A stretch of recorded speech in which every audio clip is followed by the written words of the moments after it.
Државниот завод за ревизија го објави извештајот за извршената ревизија на финансиските извештаи заедно со ревизија на усогласеност на јавното сообраќајно предпријатие Скопје за 2023 година, во кој даваат неповолно мислење за реалноста и објективноста на финансиските извештаи на ЈСП и се заклучува дека јавното предпријатие не е во состојба да обезбеди квалитетни и навремени услуги за граѓаните на град Скопје.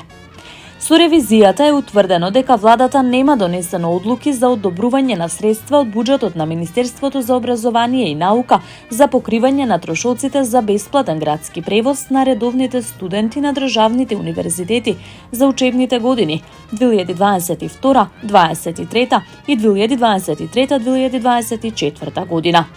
Поради тоа, во буџетот на МОН не се предвидени средства за оваа намена, додека јавното сообраќајно предпријатие Скопје продолжува да ја исполнува својата законска обврска за бесплатен јавен превоз, но без надомест. Недостигот на средства од Министерството за образование и наука влијае на континуитетот на услугата, се посочува во извештајот.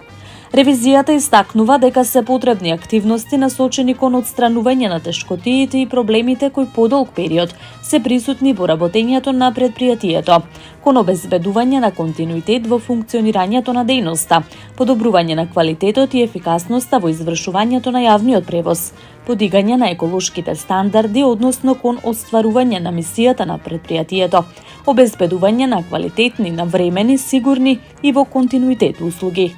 За надминување на утврдените состојби дадени се препораки со цел превземање на мерки и активности од страна на надлежните институции и одговорни лица, се заклучува во извештајот на Државниот завод за ревизија за јавното сообраќајно предпријатие Скопје.